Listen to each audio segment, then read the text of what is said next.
This was actually somewhat well planned. Oh, wow, that is really impactful on camera. Oh yeah.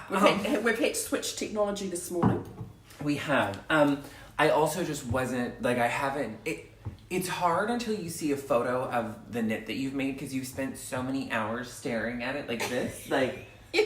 True. And you've got all of these harsh judgments and feelings about it. No matter how good of a knitter you are, by the time you're done your project, you hate it.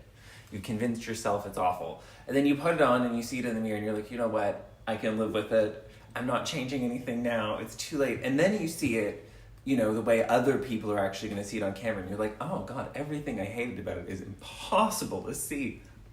It's perfect. I love it. No complaints to be had now. Heck no. Hi. So you may see me lean forward to read your chats aloud because they are this big. Yeah, tiny. Yeah, they're over here and they're this big. Oh, good morning, everybody. Yeah, so Circles and Stripes by Mariana Essayer is done. So this is from Tokyo to Diverstead, A Knitting Life Volume 3.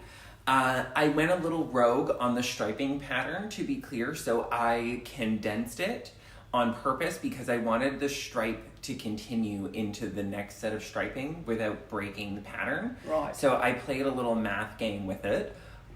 You don't have to do that. They don't. No. Like in any of their samples, they don't. And to be clear, the sleeves are supposed to be quite long. Like they're long on all of the samples. I knit this is just the sleeve length. Like, I just knit this the way the pattern is written. Oh, so you didn't even have to increase it or anything? No. It's supposed to fit like this. So, and this is the size 3. And it is generous. So, another point that I did want to make, I know that sometimes... But did you do gauge? This time I didn't. Here we go. I'd already knit with the silk tweed, with the mohair and the...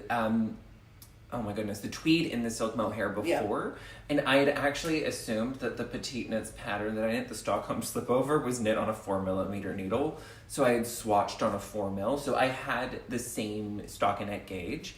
And my color work gauge is always the same as my stockinette.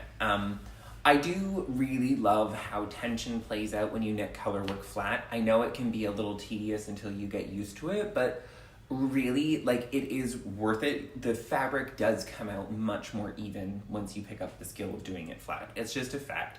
And the reality is, if you're making this portion from the underarm bind off to the top of the shoulder is knit flat anyway. So you have a whole section of knit flat color work. Okay. So unless you're quite careful, or you can put a steek in, but I just want to be clear, the instructions are, you can add a steek here if you want, and then cut it open later once it's reinforced, and then pick up the stitches for the sleeve. But who's gonna do that? Well, I mean, I read it a couple of times. The chart doesn't like end or begin cleanly if you knit it in the round or if you knit it flat. So it didn't really make a difference, and I understood how the dots played out, and so when I was rationalizing it, just knitting it flat and kind of ignoring what the charts would do at the side seams seemed like the best plan if I wanted the dots to sit in the correct position in the middle. Right. Because trying to reverse engineer, to be clear everyone, where that middle dot fell, which is in the right spot that looks the same as the pattern, don't. Don't try to work backwards. It works out on all the sizes from what I can tell. There's about 10 people who have knit this on Ravelry, which is like an all-time Essayer high. Well, at least it's on Ravelry. My one's not. Yes. It is, it was a joy to make. The color play options are kind of unending. You can do whatever you want. There are a wide variety of tweed colors, and there's a lot more ways to play with the mohair colors with the tweed than what you necessarily expect. So essentially, for every tweed, there's probably 3 to 5 mohairs that are in a relative range that you could match with it. Hi! Oh, yeah, no, hi, Elisa, yeah, I agree. I'm also here for knit flat. Yeah. And listen, I can't stop staring at it. It's so gorgeous in real life. I mean, we've seen the front, but now that we've got the sleeves with the stripes, and the whole situation, it's just fabulous. The back is fabulous. The way that the shoulder plays out into the seam. See, isn't it just gorgeous? It does it on both sides, and it's just it's those little details that just scream, oh my god, you've gone to so much effort. And it's really not. It really wasn't. No. I have to say, this was not hard to knit. It didn't take very long. Not a week, 2 weeks maybe. I think 2. Oh my god, as long as that. I mean, I think I did finish this in the middle of it in something else. Hello. And a pair of socks. And a hat. God. Yeah, a hat from scratch, a new pattern. I'm wearing the socks. It's an all-Issayer party today. Anyway, sorry guys. Yeah, so there's a look. It's honestly the most fun I've had in a long time. I think you will find, if you dig into an Issayer pattern, if you flip through the patterns online or one of the books and you find something that you're like, I love the way that looks, you will love knitting it. Yeah. Don't be afraid of the pattern. No. That number one rule. Yeah. And trust the pattern. Yeah. Yeah. Even though it may sound scary and maybe a bit off-piste in places, but don't worry about it. And if something happens, just don't worry. Because it probably happened to the people who initially made it, and their garment turned out just fine. And honestly, the necklines are very forgiving. I'm a little chilly as always, which has nothing to do with the way the world is. But the nice part about so I knit this neckline exactly to pattern, and they do claim that this entire book is unisex. And I must admit, I have a hard time accepting claims of unisex patterns. But I actually think this is quite a unisex pattern. Yeah, it is. It has a really great way that it sits on the body when it's finished. The neckline is deep and relaxed at the same time, but it's somehow not a boat neck. You don't feel exposed. It's not like a, Vampire's Delight situation while you're wearing it. But it would also look good with something underneath it. I really want to knit a fine ribbed 1x1 black skivvy, essentially just a sleeveless tank to wear underneath of it. Not with a rolled neck, but just with a high ribbed neck. You know what I mean? It's going to be great.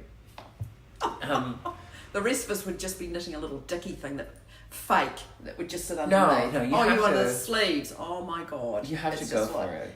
You have to go for it. Honestly, I can't begin to. When I first came in, I was like, I'm not sure about how comfortable it is, but I had only just put it on. And I'm not wearing anything underneath, to be clear. And it's very comfortable the longer I wear it. The fit of it is incredibly comfortable.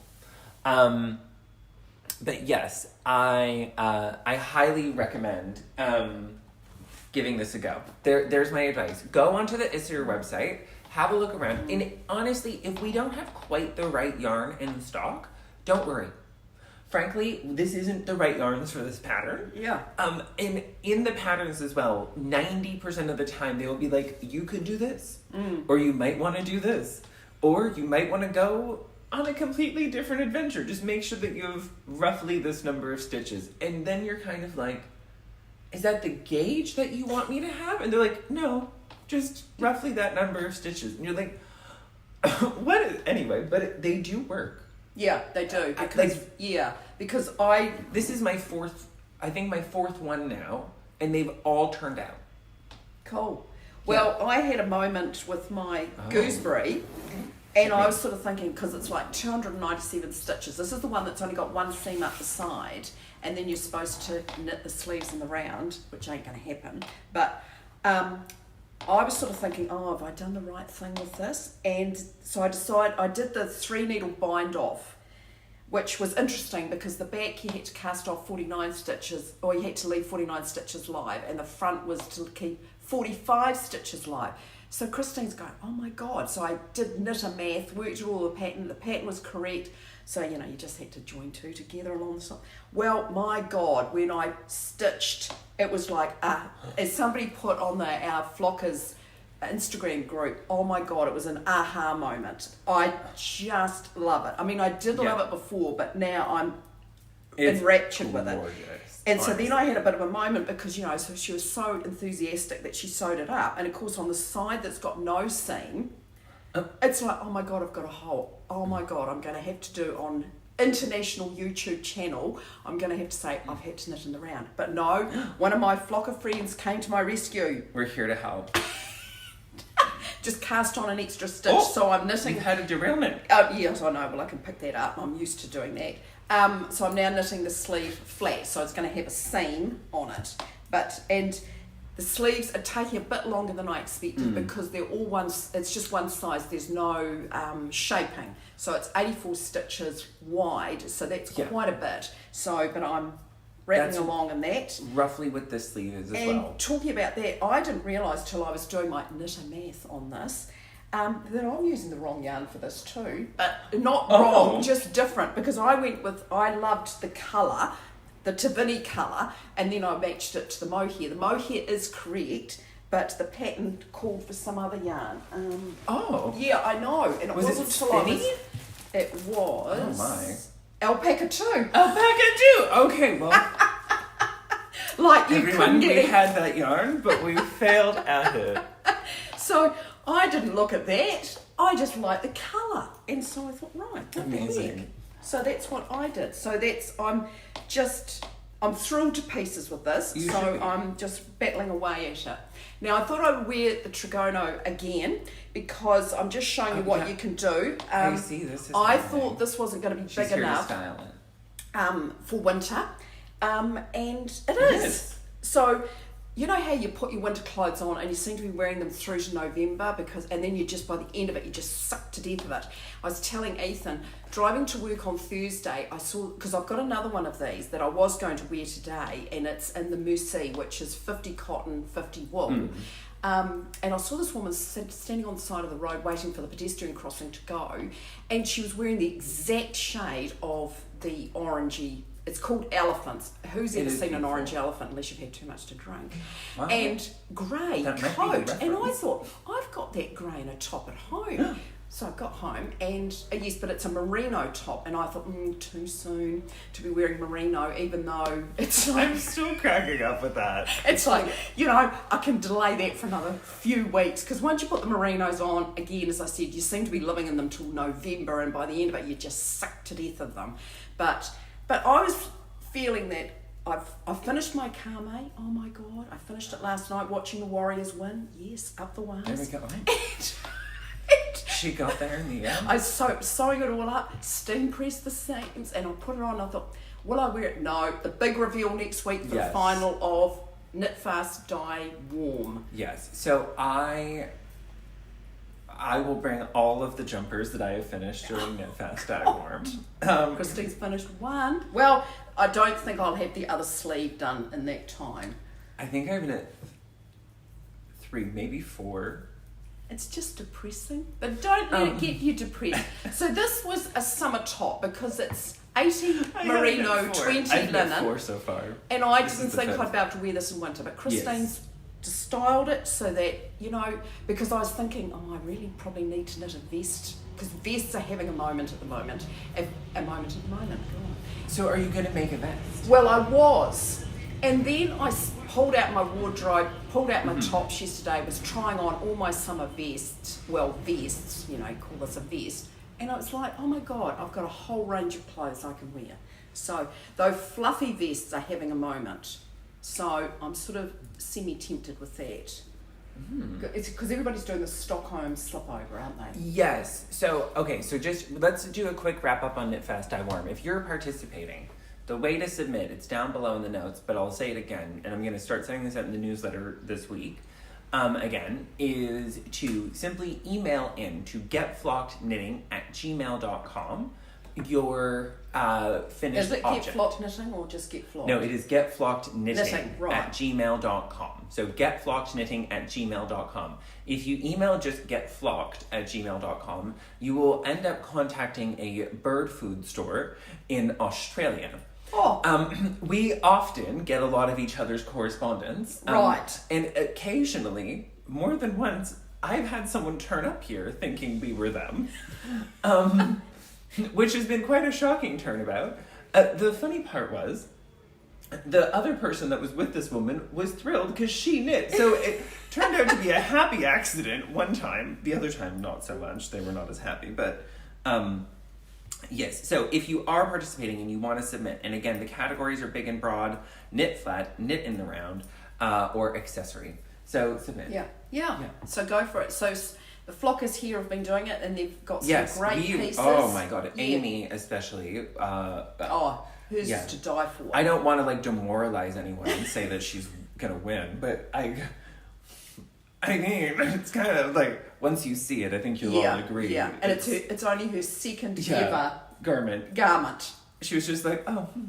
Yeah. Just wait till you see it. It's amazing. But don't let that put you off because she's in one category. That's right. And so there's all the other categories. There's the other two categories. And I don't count either. How many garments I've to get you going. And it's, if you're like Ethan and you can knock out a shawl or a pair of fancy socks or a hat or something in a week, do it and enter. You just never know you're lucky. Or a jumper. You never know. A jumper. Yeah, right. I've just started this one. We'll find out. We'll find out.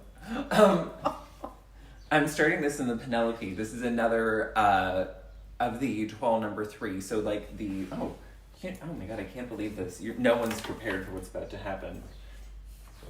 It's going to be a surprise. No, I remembered to bring the garment that I'm talking about. Right. It's a miracle exceeding the virgin birth. So this is, you can tell I put it in the bag last night so that I wouldn't forget it.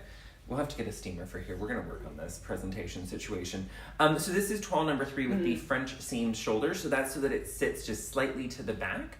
And so I'm knitting one now at the standard seamed shoulder. And I'm going, as Adele did notice, on a color adventure for me. Right. Maybe not for the rest of the world, but a color adventure for me with ochre. Oh, right. That's completely different for you. Yes, it is. I think I'm actually going to look good in it. So we'll find out. Now, I saw some people were saying that they didn't know what colour, especially with this gorgeous jersey of Ethan's, didn't know what colours to pick. If you need help, send an email. Do send an email. Yeah. I'm happy to help. It's also one of those things where there are no bad choices. True.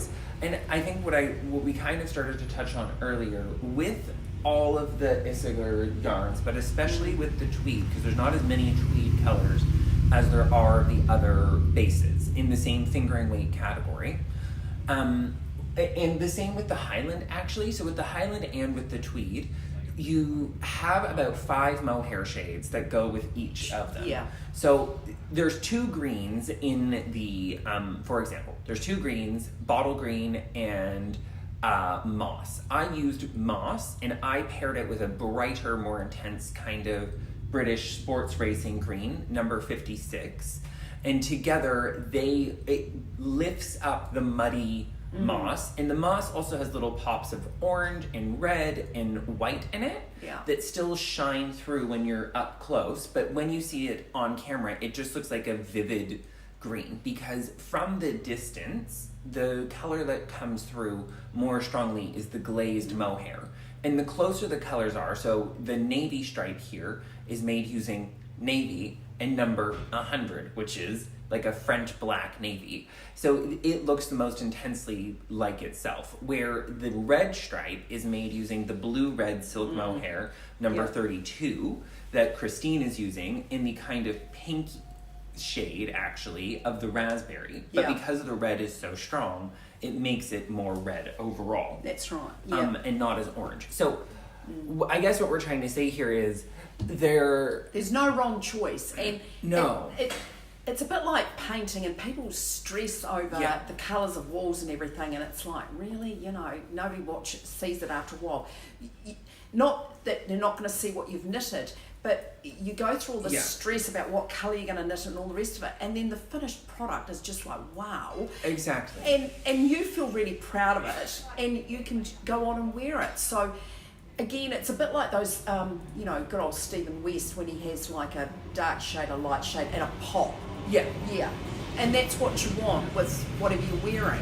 Exactly. Yeah. And I think as well, one of the things someone pointed this out to me a while ago, and it's made me have an epiphany about how I think about the use of the Issachar system is that, and my friend Hiroko Payne, who's a knitwear designer, said that she likes to dye and make yarn, and she's a very skilled yarn dyer.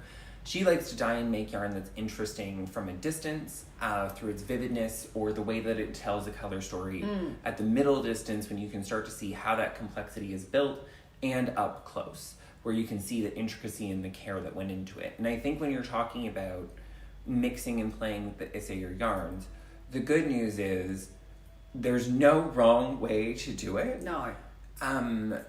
And the more, like, so Christine and I both made significant yarn substitutions. This pattern was supposed to be made with Alpaca 1 and tweed and boucle or Jensen. I got the Jensen and the tweed, and then I went on a silk mohair savage adventure. Now, the Alpaca 1, I didn't know this, but the Alpaca 1 is like a smooth version. It hasn't got the fluff that the mohair has. But you do get some fluff, but not as much, is it? Not as much. As if you're using the silk mohair. So if you can't wear mohair, the Alpaca one would choice. Be an excellent replacement. The Trio one is also the same way, but with a plant fiber instead. Okay, right. So if you find that the Alpaca one might make then a tweed and Alpaca one too hot for you, you may want to consider their option that they say is to mix it with Trio one. So the system, I think, can be a little confuzzling because it's not consistent, because one-off yarns that only exist as one thing have only a name, silk mohair, but their coordinating non-fluffy yarns are, and there's a fluffy one as well. So there's so there's soft fine, which is also a lace weight brushed yarn, but it's silk and alpaca and yak. So if you also can't wear mohair, but you still want fluff, you can do that. But then there's also Trio one and Alpaca one. And technically, if you are really into wool, there's also spinning. Right. So it's just it is a both color and texture paint box. Yeah. And it is more like, I would say it's more like oil painting than it is like watercolor. Yeah. And abstract oil painting. So go for it. Never think, I can't do colours and I can't do this. No. You can do it, because you get up and you get dressed every day. And unless people are thinking you're special, walking down the street thinking, how they are. But then again, somebody will connect with you and think, gosh, that looks fantastic. But for a pullover like this, if you go back and watch last week's episode, we pulled two very different palettes for this exact garment with yarn that we physically have here in store. And there's other ways to put the yarn that we have here together. You could do a gradient of the two grays and the white. You could do a lot of different stuff with what's just here right now. And there is more tweed on the way, and more of the Eco Soft. And I am currently knitting actually with Penelope, which we do have a good stock of now. Especially if you're in a vest kind of mood. If you're looking for a DK weight vest yarn. Because that's going to be quick, because it's DK. It is going to be quick, quite frankly. So 4mm needles, and this is knitting up really nicely on a 4mm needle. I'm really happy with the fabric so far. I lost the swatch. I knit it, I blocked it. I have no idea what I did with it once I took it off the blocking mat. I've been trying to find it for 3 days. Now sidebar to that, I found another use for your swatches. Penelope. So yes, but this is the Penelope. We do have it already. It is beautiful. I don't think I've got anyone to touch it yet. This is a good way to have people touch it on camera. Yeah. So what's the content of this? So this is 90% Merino des Halles, organic Merino des Halles, and the rest of it is 10% silk. And it has an 8-ply construction. So it is silk gives anything a drape. And it is also just incredibly prismatic. Like, I don't think the shine shows up as well on camera, but in person, even once it's knit into the fabric, it's very subtle. You're not going to be out like a disco ball. No, it's not like a sparkle yarn. It's more like someone spent a lot of money. But you didn't, because it's only like $20 a ball. So getting back to the swatch. Oh yes, hit me. What's your new swatch plan? The new swatch plan is shove it in your handbag, because if you decide to knit something that's a bit off your normal colour palette and you're not sure whether it's going to go, shove it in your handbag, and then when you're out and about, then you can match it. You can look at it against clothes or something that's ready made. That's a perfect point. I know. I suddenly thought of that when Christine was looking for something that was other than black or navy to go with this. And I thought, and so there you go. Well, I will tell you what happened. The ochre was largely born out of the fact that I have a Spin Cycle crossbody that I wear all the time. Oh, right, yes. That is ochre, essentially. A little greener than ochre, more of a pollen shade. But I thought enough of the family, and I wear it often enough that I thought the ochre would just go fine into my wardrobe, actually. Yeah. And I will say as well, I have started, in case you were concerned that my feet might be bare for even a moment, because I had finished knitting socks, I did start another pair of socks. Just in case. Because I think sometimes, especially with the opal, I do hear what people are saying. Now, they do put pictures of what it looks like on the ball, to be clear, but they are tiny, and I don't think it's as effective as seeing it. No, but you do get the idea on the label, because we looked at this on Wednesday, and Christine's hot, because the sock is... But it is accurate, but it is tiny. Yeah, true. Comparatively. Yeah, but it does have a little picture here where Christine was holding it the wrong way and then finally got it round. Where is it? There it is. There. Yeah, that's it. Yeah. Here's a little sock picture. So that's the yarn. That's what it looks like. And so each different coloured ball has what it looks like. Knit up. Yeah, knit up. And so it's not like a pattern. It's more of a repeating striping situation with stuff broken up in it. I'm already stressed about the fact that they're not going to match. Whereas for the rest of us, it would be just a design feature. Yeah, I'm considering giving these socks away already. I'm like, ooh, I just want to point out, it knits up really beautifully. It's super easy to knit with. If you're looking for a great, durable, easy access sock yarn, you will get at least a pair out of this, if not 3 whole socks, depending on how high you knit them.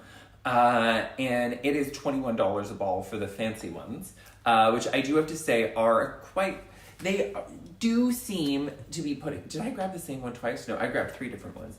They do seem to be putting a huge amount of effort into the actual color palettes these days. Actually, I thought about looking at them because I'm not going to knit socks. Oh, no, I did. I grabbed the same one twice. Wow.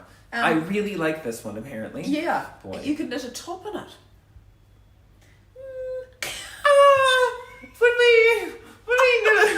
Would we knit a garment in this, Christy? For a pop of colour. I mean, maybe if you had like a 2-row stripe, with like a 8-row stripe in another color in between, like that fetching new polo from Issayer. You could use this as the contrast yarn. I'd let maybe that one slide by. Or then you could go to a shawl. I do, or a scarf. I think if you want to play around with the opal, you should do what moves you. I must admit, but don't just feel restricted to socks. We've got to broaden. Okay, you know what? I'm gonna try to stay out of this because I think opal should absolutely be restricted to socks. But that's a conversation for another day, everyone. But there are also people who love to use a Zauber ball in a shawl, and it does look beautiful often. So who am I? Yeah, that's right. I can be wrong occasionally. It happens. Because it's 400 metres, isn't it? It is 425 meters. Well, there you go. That's a huge shawl. Actually, I will say, I do have a one skein shawl pattern, so I guess I shouldn't besmirch this. If you are looking for a way to use it up, you could use it to knit my one skein shawl pattern. That is a fact. So I shouldn't talk this down at all. You go for it. You order that ball of opal. That's right. Joanne agrees with you. Make a shawl in it. Yeah. Can it be in any yarn? So yes, the toile number 3 can be knit in any DK weight yarn. Just as a side note, it's very easy to knit that way, and your mother could use some new socks. Go, Diane. And it will be stressful for me. Like I won't be able to wear them if they don't match. Look, Ethan's never going to wear socks with a pair of Birkenstocks. They're always going to be hidden in a pair of shoes. So who's going to see that they're not matched? Really? I can't conceive of a time in which anyone should need to see my socks in public. That feels... no, there is no temperature situation that calls for socks and sandals at the same time. Like, that's you either need a shoe with a thin sock or you need a sandal. There's not, like, that in-between phase. Yeah, I think we can agree. But some people wear it and all power to them. And imagine what it would be like with a pair of opal socks. Yes, I really do think if you are somebody who loves a Birkenstock, no T Birkenstock, trademark Trent University, and my household growing up, thank you, Michelle, I love you. My sister Michelle was a Birkenstock queen. Oh, right. And it spread through the whole family. And we are a Birkenstock family as a group as well. And I am going to go over to the Birkenstock store later today and buy a pair of Birkenstocks, actually. So, but the clogs, everyone. I'm getting the Birkenstock clogs. Oh my God. Oh, really? Not to wear in public. They're for around the house. I need slippers. It's a bit like Crocs. Oh, no. Yeah, no. we won't even go down that track. I'm sorry, I can't with the Crocs. No, anyway, I am knitting a sock in it. It is really easy to knit with and enjoyable. The opal is great. I'm thrilled with how the Issachar stuff's coming out. Yeah. I can't wait to see. No, I can't wait to We're going to have like a fun, like semi-matching. Yeah. And I will say too, this is, like, the common motifs. They do have common design motifs at Issachar that you will see repeated. So this kind of neckline shaping is going to be very similar to the neckline on Christine's. Yeah. The drop shoulder with a kind of square blunt sleeve, definitely one of their design hallmarks. They are not here to cram your arm into a tiny little sleeve. They do not believe in that. Like some of the European designers do. Yeah. Yeah. They, in general, the sizing on its nose may not appear particularly generous. However, I recommend that you look at the stitch counts and think of the gauge, and trust me, overall, it's quite easy to move the size up or down by adjusting the yarn gauge, and it's very so like you could knit the flowers top that Christine knit and switch it out and go up 2 needle sizes to like a 3.75 and knit it in the Marilyn and end up with a much larger top. Yeah. For example. So adjusting their one size fits all patterns is very easy because you just adjust the thickness of the yarn and the size of the needle, which is very easy to do. And because then everything else is knit to lengths and row gauge changes less than stitch gauge, boom, you're fine. You can still fit the same number of flowers in, no issues there. With ones where they have sizes, if they have 5 sizes, believe me, they have you covered. Like, if they have committed to making 5 sizes, they're like, no, everyone fits, but only 5 sizes. And you're like, okay, they mean it. And I will say as well, things like Windy, the one that I knit with the garter stitch front and back, which I love and I absolutely thrash, I knit the largest size of that, but it has so far fit everyone who has put it on, which is a weird thing about it. And part of how they tell you to adjust the size on that is actually they tell you how long and short to make the side slit. So if it's a fit thing, oftentimes they're like, don't worry about changing the size, just adjust how the garment sits on your body. Which is, I think, a sensible piece of advice. Well, and with the gooseberry, the only alteration you could do was the depth of the armhole. So you either knit it up 10 centimetres or you knit it up 13.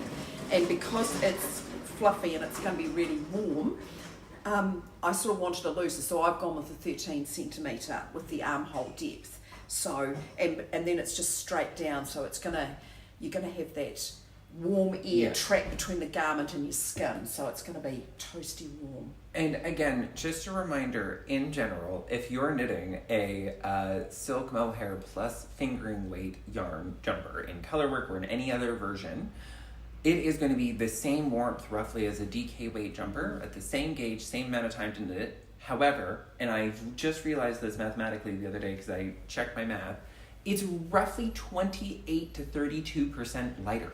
Right. Because it's 75 grams to 200 meters, give or take, 210 meters, give or take, realistically, versus 100 grams to the same length.